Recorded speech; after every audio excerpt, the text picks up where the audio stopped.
Sony, Sony, Sony. What are we looking at? Hey everyone, so I decided to jump on the YouTubing bandwagon and make a video about the ever exciting, ever popular announcement of the PlayStation 5. The big hardware reveal. It is here. It is today, 6/11/2020. Here we are. The PlayStation 5 is live.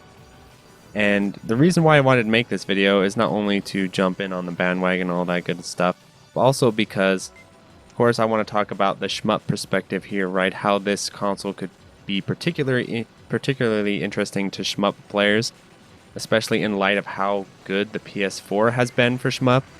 And hopefully, there are certain features that I'm looking for in the PlayStation 5 that could improve it even beyond the PlayStation 4.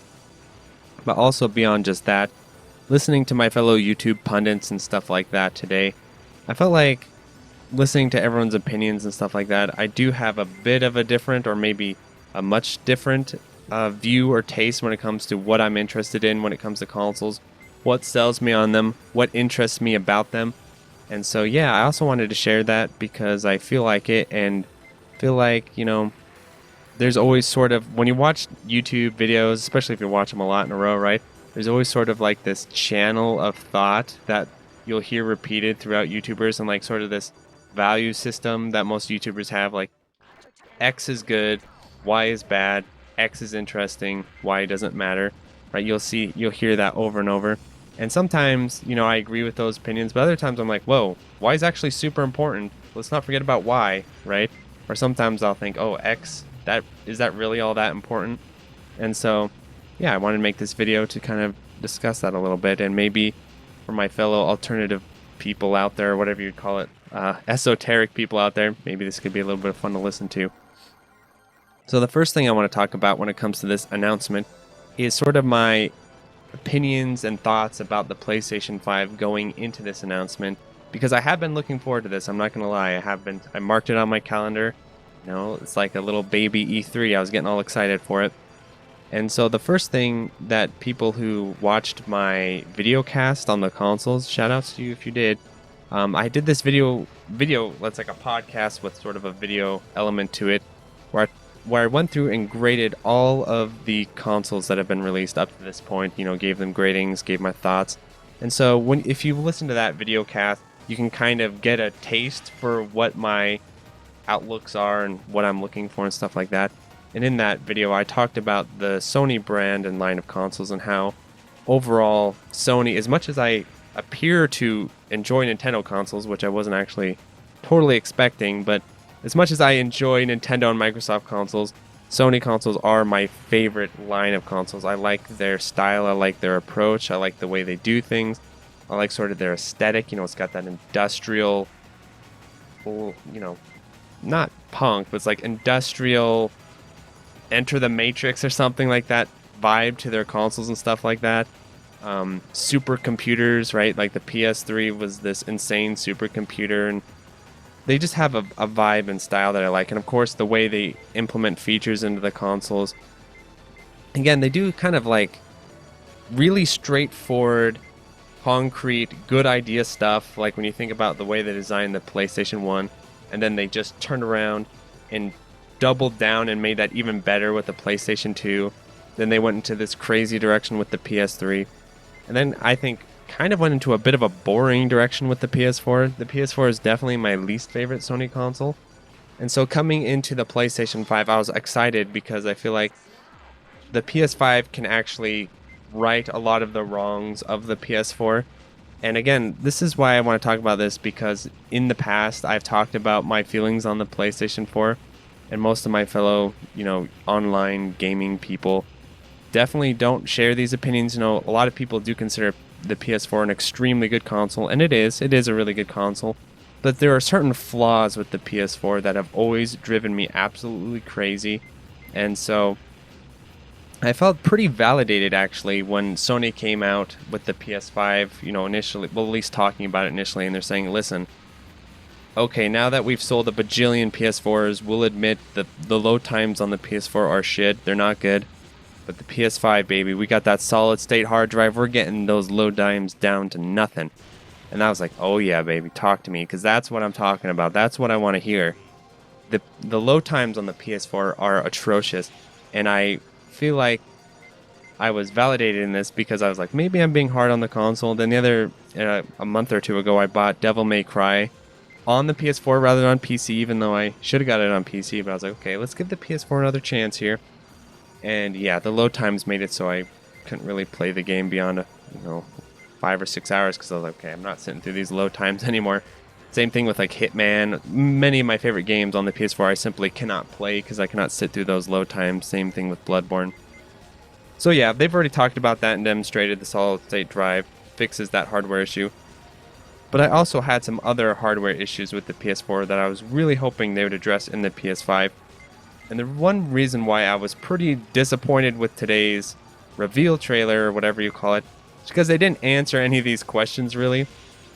And they showed the form factor of the console, which I will talk about, but they didn't show the back of the console, which I was like, come on now, spin that baby around. Let's see those ports on the back. What are we working with here? And the reason why is I wanted to see, of course, if there was a display port in the back, because the PS4 came out a little bit before G-Sync and FreeSync were, that standard of a thing, which makes sense. But I think the PS4 Pro was a big missed opportunity to add those in. And so the PS4 Pro does not support those. The Xbox One X actually does. And so I'm praying that the PS5 supports FreeSync and G-Sync. And hopefully both, but who knows? And that's one thing I was really looking forward to hearing more about. Like, oh, maybe it'll support both FreeSync and G-Sync, because I sort of heard rumors that might be possible. And that would be really cool. Another thing I was really looking forward to learning more about with the PlayStation 5 is just sort of their schematics, or whatever you call it, like the specs. I wanted to learn more about like the cooling system inside there. Again, I heard, I think the PlayStation or the Xbox One X has some kind of vapor cooling system, and the PS4, get out in my recording shed studio out here, especially right now when it's hot in the summer.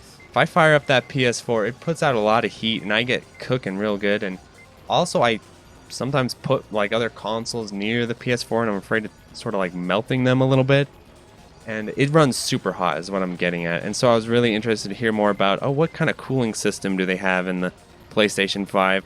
What can we learn more about the sort of specs and stuff like that? The reason I talk about that is, of course, when you listen to my fellow YouTube pundits, a lot of them say specs, blah, blah, blah, the gigaflops, the triple flip-flops. And we don't want to hear about that stupid stuff. We just want to hear about the games, baby.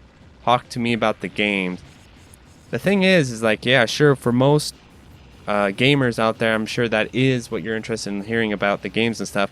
But for me, I'm a shmup arcade player 90% of the time. That's 90% of what I play. And I know, of course, they're not going to be like, oh shit, Dodonpachi M2 ports coming out today. So like 80% of games that they announce, I'm probably going to have a very passing or if no interest in and stuff like that. So for me, when it comes to these console launches and stuff like that, the hardware actually matters a lot to me. So when people talk, like especially Sony too, because Sony brings the hardware talk, and where they used to, right? Where they'd go up there and they'd get into all the nitty gritty, talking about all the specs and shit like that. I know 90% of the audience out there does not enjoy that sort of thing or is not interested in it. But for me, that gets me hyped. I'm like, oh shit, this is interesting. Because I think about, I used to think about with like hacking it and stuff, what you could do. I'm not going to really hack the PlayStation 5. I didn't bother with the PlayStation 4 either. But with stuff like FreeSync, G-Sync, load times, like how much can this thing hang with the PC basically? What could it do, right? I was actually most interested to hear about that because ironically, yes, these consoles definitely need the games, especially something like the Microsoft consoles, right? Where they're basically just PCs. But at the same time, they can't just be like Nintendo, right? Where they can't just say, oh, well, this is an underpowered piece of equipment, but we got all our slamming first-party titles, so buy it anyway, which works with Nintendo. But I feel like with Sony and Microsoft, they actually do need to deliver some compelling hardware information for me to get me at least kind of a bit interested. And that's where I was really disappointed with this announcement. Of course, they can reveal more about this later on. But there was some stuff I just really, really wanted to hear more about that they didn't address at all. Like the backwards compatibility, that was a huge one. I was really hoping that they would kind of give a little taster of what that could be like. Like, for instance, they could show Bloodborne, and Bloodborne's running at like 60 FPS, or it's running just way better, and it has these millisecond load times. And then they're like, oh, you like Bloodborne? Well, turns out you can play 90% of the PlayStation 4 library out of the box, and talk about, well, now the PlayStation 4 library supports FreeSync on the PlayStation 5. You know, it's enhanced. Like, I was really hoping they would get into some kind of enhancement talk, maybe even a little bit of backwards compatibility talk, all that sort of stuff. Which, you know, I know my fellow, you know, whatever YouTuber people or commenters will say, well, that stuff isn't really mainstream. That stuff really isn't that important. Most gamers really don't care, which is 100% true. But the thing is, of the companies, it's always been sort of in the past Sony who will try and sell you this sort of stuff, right? Basically, Sony's press conferences used to like really interest me because they would talk about, oh, how the PlayStation 2 is such a much more of a beast compared to the PlayStation 1 and all the different things it can do. Same thing with the PS3, right? Especially the PS3, they went all in on that stuff.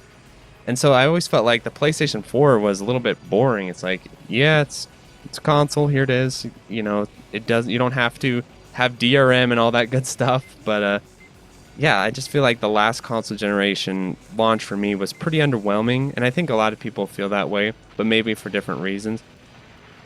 And so overall, I was a little bit disappointed today with the announcement, just because I'm going to have to wait longer, and maybe quite a bit longer, because I don't think a lot of people are really asking these questions too much. I'm hoping Digital Foundry does. I think they're the most likely to start asking about FreeSync, G-Sync support, and all that sort of stuff. But anyway, so yeah, that was kind of my thoughts on the hardware reveal itself. I think it was pretty underwhelming. They didn't even show the back, right, to see the ports, see what's going on back there, which is always something I always want to learn more about. But just talking a little bit about the games, like I said, I'm not really super interested in a lot of these games and stuff like that. 90% of them I'm not really that interested in. The new Resident Evil trailer, everyone's saying that's pretty hype. I actually didn't watch the trailer, so I tried to read as much about this as I could, because I figured maybe some journalists or some whatever people, interviewers, will get a little more information, but I didn't really find much. Resident Evil, yeah, that'll probably be pretty cool. The Demon's Souls remake, that's probably going to be pretty cool. I don't actually play the Dark Souls games all that much, but if they do get that as an exclusive, I don't know if it is or not. That's another thing I've always wondered with these console reveals and stuff like that, is these days, how much of this stuff is third party and how much of it is exclusive, right? Isn't it the majority of it going to be third party, come out on the PC and stuff like that? So it's kind of funny, even if you don't have a PlayStation or have any interest in buying a PlayStation, you could still be interested in these press conferences, because you could imagine, oh, well, this is coming to PC, so let's just see what new PC games are coming out next year, right? Like, for instance, Hitman 3. I am a fan of the Hitman series, so that is one of the mainstream series I do follow and do enjoy a lot. So Hitman 3 came out, I was like, oh, that was shown, I was like, okay, this looks legit. Hitman 1 remake or whatever, Hitman 2016, was really good. Hitman 2 is really good. I'm sure Hitman 3 is also going to be very good, but it's like just basically another PC game. I don't think it's a huge deal that it's coming out on the PlayStation 5 or anything like that. I'm trying to think, did they have any other big hitters? Again, a lot of these series that a lot of people really are into, I don't really follow, like Horizon Zero Dawn. I have no interest in that or really play those sorts of games either, so that could be really cool for all I know. But again, they didn't show, it's not like they're gonna be dropping M2 ports and shit like that in there, or talking about shmups or anything. That the likelihood of that ever happening is so low, it's basically nothing. So I kind of wonder, well, is there going to be a fighting game maybe? But no, there was no fighting game. But maybe that was a good thing, right? With the state of how Guilty Gear is looking right now, maybe it's better that, you know, they delay that and get that work done a little bit. And I can't really think of any other fighting games that I'd be that interested in coming out, which is pretty crazy. Even if they announced a new Tekken game, I guess I'd be mildly interested, but I'd also feel like it's a bit premature. And I don't think they're going to reveal another Street Fighter game because Street Fighter 5 just came out with a new season, I think. So overall, my expectations of new games, I would have been interested if they revealed that the Resident Evil 4 remake, and just seeing what the heck's going on there. That would get my ears perked, but they didn't show anything like that. So anyway, those are my thoughts on the games themselves. Again, not too much to say there. But let's get into the last aspect of this, which is surprisingly important to me. And so that's why I saved it for the last, which is the aesthetics of the PlayStation 5 and how this thing looks. And first of all, shout outs to members of my Discord who were posting some funny images and funny memes about the console reveal and what it looks like. My favorite one was this the guy from Yu-Gi-Oh, right? Because it does kind of look like that. And so yeah, what do I think about the aesthetics of the PlayStation 5? Like I mentioned before, I am actually fairly interested in things like, as bizarre as this sounds, things like console aesthetics, things like electronic design, all that sort of stuff really interests me. I do judge a book by a cover, I guess is what you could say. I remember I had this conversation with a friend where, I'm really into, again, aesthetics and branding and all those sorts of things. And my friend was absolutely not. He's, an intellectual, so that's all beneath him. And I remember trying my best to convince him that you can literally judge a book by its cover, and that book covers are actually super important and stuff like that, but I made no headway there. But anyway, so yes, I'm going to talk about the aesthetics of this console, because when I saw them, I was like, Sony, what is going on here? So people are memeing about the way this console looks, and I think for good reason, because at least this incarnation that they're showing right here looks really ridiculous. And I kind of want to break down why that is. Of course, the funny comparison is with a modem, and it does actually look a lot like a modem, especially with the fins. I actually have a modem. I wasn't going to take a picture of my own modem, but I do have a modem with fins just like that. And so when I saw that, I was like, holy crap, that's my modem. But yeah, I think one feature that I did think is really cool that not a lot of people really seem to care about, it sounds like, is that it does have an Ultra Blu-ray player with it. That's what I was like, come on, baby. Have the Ultra Blu-ray. The reason why that's super important to me is I have about 10 Ultra Blu-rays that I own, but I can't watch them because I don't own the player.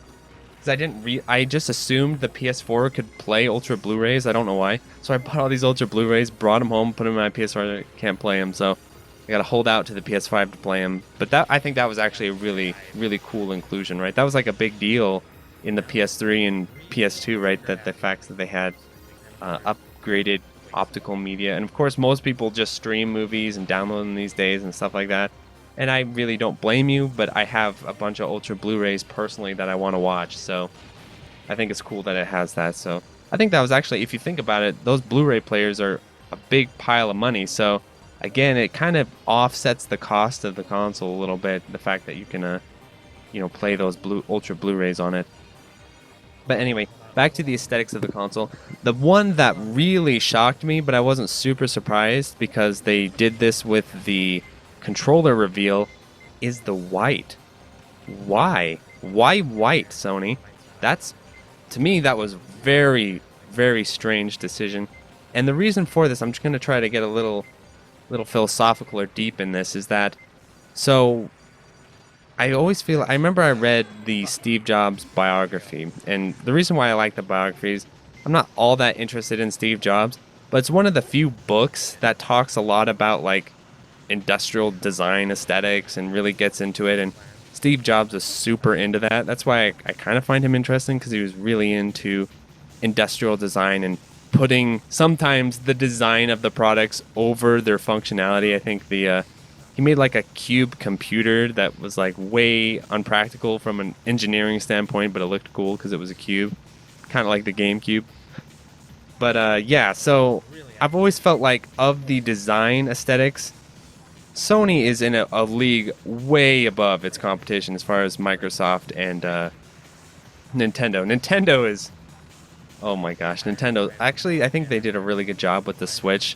But before the Switch, I mean, the Nintendo's consoles looked absolutely ridiculous. Though the Wii's pretty cool, I'll give the Wii some points there. I think the Wii does look pretty cool, but yeah, you know, Nintendo's not all about that. You know, that's not a thing they worry too much about. At least they didn't used to. And I always felt like the Xbox, the original Xbox, that thing just looks like a pile of computer parts, right? Even the Xbox 360, which I do like the later model Xbox 360s, I think they look pretty cool, like the later ones. The early 360, I think, looks pretty ugly. The Xbox One is kind of okay. Like, that's when they started stepping it up. But I just feel like the Sony consoles, and I think beforehand, when I was reading, anyway, I brought up that biography because I think reading beforehand that Sony was actually pretty well known for being a very elegant, sleek electronics manufacturer, and their thing was black. And so that, like, all their products were black, and black and silvers, like most Sony products, if you think about them, are blacks and silvers, like their signature products and stuff like that. And so to kind of set Apple apart, Steve Jobs went, this is kind of from memory, so it could be misremembering, but kind of to set their branding apart, Steve Jobs went with that super white iPod white, right? The whole, like, that's where that became a thing. And these days, when you look at everyone's going all white. You know, everyone's kind of going the Apple brand here. Like, think of Microsoft's consoles; they're going all white.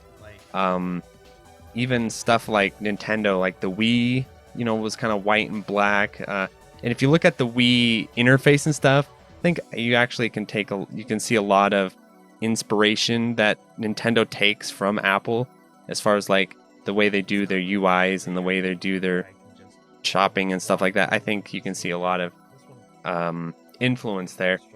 But Sony, you know, Sony does their own thing, and that's why I've always appreciated Sony the most, is because Sony has their own distinct style, their own distinct flavor. The blacks and the silvers, that's Sony. And so when I see this, I call this the scuba diver design. I was not impressed at all. The white. So the reason why this looks to me so bad is because it looks like a lot of water gear products that I've purchased before. So like underwater electronics, or electronics that are designed to kind of be in water and around water and stuff like that, tend to go with this white and blue design.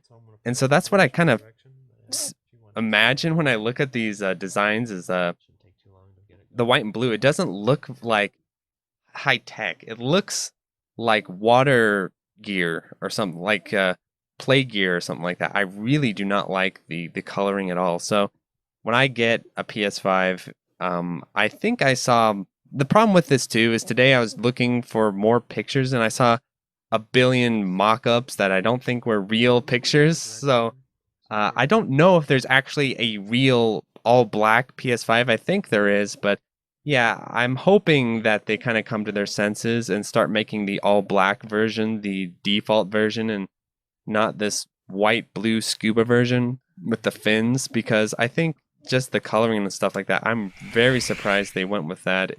To me, it looks pretty, it kind of looks amateur, I guess you could say. And so yeah, I'm not a huge fan. And then the disc drive kind of looks a little silly on the side there. It looks kind of like it's not melted into the design all that well. It just kind of looks like it's slapped on top, which kind of makes sense because they're having the versions with and without the disc drive. So aesthetically, the version without the disc drive actually looks way better.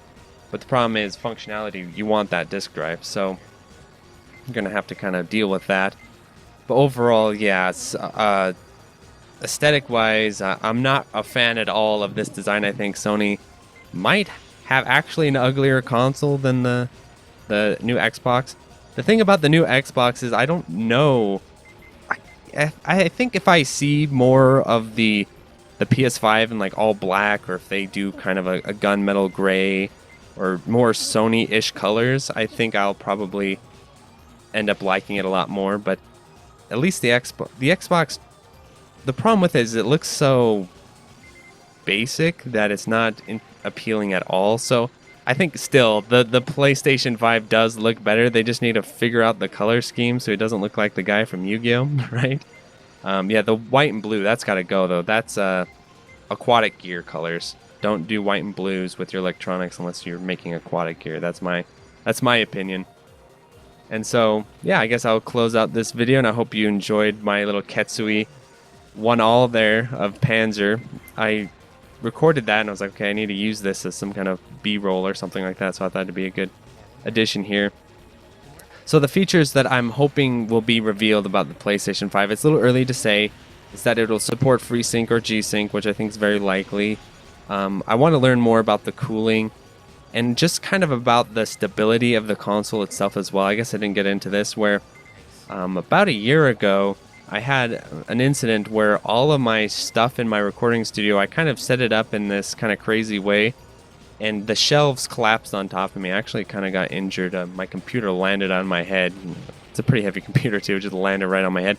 But in the collapse, a lot of my electronics got damaged, and my PS2 actually busted. Like it was out of commission. I had to replace it. But surprisingly, on the top shelf was the PS4, and that thing took a fall, and the thing's still rolling. So that really actually kind of impressed me a bit. And so I do also wonder about the durability of the PlayStation 5. Is this thing going to hold up? You know, like with my PlayStation 4, I stack shit on top of it. I have my PS2 sitting on top of my PS4. I'm in a very confined space, so I don't have a lot of free space to just have things set out on their own little special shelves and stuff like that. And so I'm a little bit worried about the size and ruggedness of the PS5, especially with the way it's sort of designed with those thin fins and everything like that. As much as I like to give PS4 a hard time with some of the things like its loading time, I actually think the aesthetics of the PS4 are very good. It's got this sort of Egyptian, Aztec, sleek, modern feel. I think it's still, I think, probably the best looking console they ever made is the base PS4. I absolutely love its design. When I first saw it, I was like, ooh, that is very good. The PS3 looks a little bit ridiculous. PS2 looks really good, actually. So I think it's always a toss-up between the PS2 and the PS4s, which one looks the best aesthetically. But yeah, the PS5 is not... It's more in the PS3 territory, where it looks a little strange and funky, rather than really well balanced, I guess you could say. So anyway, let me thank my video. I'll end this video by thanking. So thanks to Dingo, Anthony A, Ben Wynn, Brian Shiver, Dunpeel 2064, EC2151, Eric H, Full Set, Retro Shmupper, Gus, Kiwi, Jake Ryan, Joe Angelo, John, Gameboy Guru, Kay, Quentin, Malaise, Mark Sloan, Maz, Meher Calendrian, Nathaniel Davis, and Electron, Neon Daggers, Okla Kugels, Parlar, Rhizosis, Sarah Thumbs, Scent Morap, Mackie Factor, Segumo, Turopon, Young Money Sui, Plasmo, and Utakaya. Thanks for watching.